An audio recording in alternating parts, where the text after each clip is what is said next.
Hello students, कक्षा 11 agriculture के math में प्रश्नावली 27 का दूसरा सवाल और तीसरा सवाल आज हम करेंगे। दूसरा सवाल है, किसी धातु की आयताकार ठोस छड़ की लंबाई, चौड़ाई और मोटाई क्रमशः 20 सेंटीमीटर, 10 सेंटीमीटर तथा 12 सेंटीमीटर हैं। यदि धातु का आपेक्षित घनत्व 7 ग्राम प्रति घन सेंटीमीटर हो तो छड़ का भार बताओ। बच्चों, इस सवाल में हमें छड़ का भार पूछा गया है और हमें छड़ की लंबाई, चौड़ाई, मोटाई दी हुई है और उसका घनत्व दिया हुआ है। ठीक है, आपेक्षित घनत्व हमें इसमें करना होगा। पहले इसका आयतन निकालेंगे, जो आयतन निकल के आएगा उसमें आपेक्षित घनत्व से गुणा कर देंगे तो हमें छड़ का भार मिल जाएगा।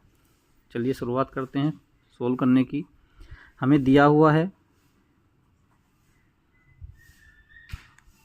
छड़ की लंबाई दी हुई है, लंबाई है 20 सेंटीमीटर, चौड़ाई है 10 सेंटीमीटर और ऊंचाई है 12 सेंटीमीटर। हमें पहले निकालना है इसका आयतन। तो आयतन का सूत्र हम जानते हैं प्यारे बच्चों। आयतन का सूत्र होता है लंबाई गुणा चौड़ाई गुणा ऊंचाई। ठीक, तो लंबाई की जगह पे तो रख देंगे 20, चौड़ाई की जगह पे रखेंगे 10 और ऊंचाई की जगह पर रखेंगे 12। ठीक, जब इन तीनों की गुणा करेंगे तो हमें मिलेगा 12 दूनी 24 और 1 2 जीरो, ये कुल मिला के 2400 हमें मिला। ये क्या निकल के आया हमारा आयतन 2400 सेंटीमीटर क्यूब।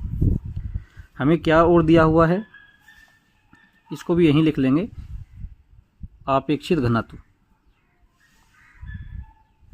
जो हमें आपेक्षित घनत्व दिया हुआ है वो दिया हुआ था 7 ग्राम प्रति घन सेंटीमीटर। ठीक है, तो यहाँ से हम निकालेंगे छड़ का भार।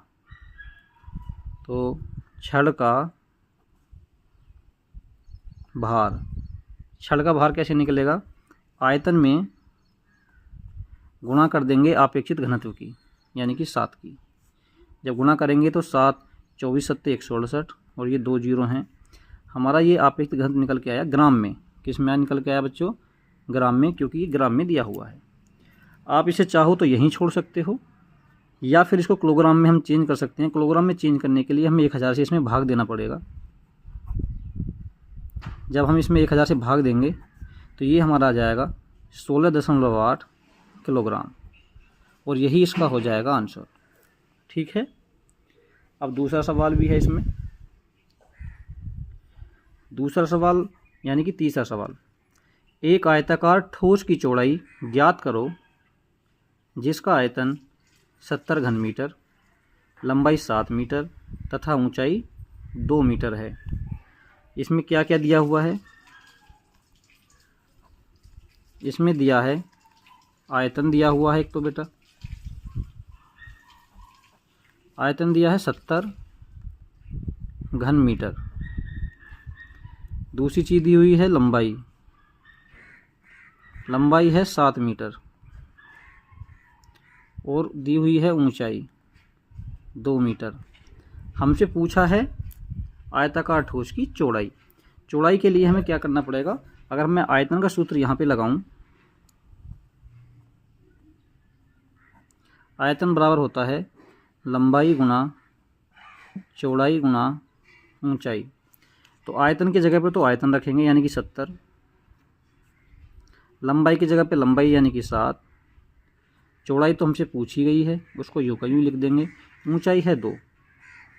ठीक, अब जो सोल्व करते हैं इसको आगे चल के, तो 7 दूनी 14 गुणा चौड़ाई, 14 से ये कट जाएगा 5 बार, यानी कि हमारी जो चौड़ाई आई है निकल के ये आई 5 और ये है मीटर में, तो इसकी चौड़ाई हो जाएगी 5 मीटर। ये इसका आंसर हो जाएगा। फिर से एक बार देख लो दोनों सवालों को। क्वेश्चन नंबर 2 में छड़ की लंबाई, चौड़ाई और मोटाई दी हुई थी, आपेक्षित घनत्व दिया हुआ था और हमसे छड़ का भार पूछा है। जब ऐसा सवाल आए तो हमें पहले आयतन निकालना है और आयतन में अपेक्षित घनत्व की गुणा कर देनी है, जिससे छड़ का भार निकल आएगा। ठीक। तीसरा सवाल था आयताकार ठोस की चौड़ाई ज्ञात करनी थी। आयतन दिया हुआ था 70, लंबाई 7 थी और ऊंचाई 2 थी। तो इसमें अगर हम सीधा सीधा आयतन का सूत्र लगा देंगे, आयतन के नीचे आयतन की वैल्यू, लंबाई के नीचे लंबाई की, ऊंचाई के नीचे ऊंचाई की, इससे हमें चौड़ाई मिल जाएगी। ठीक है, आशा करता हूँ ये दोनों सवाल समझ में आए होंगे। और इसी तरीके से अगर आगे क्लास चालू रखनी है तो बेटा चैनल को सब्सक्राइब करें, वीडियो को लाइक करें। Thank you.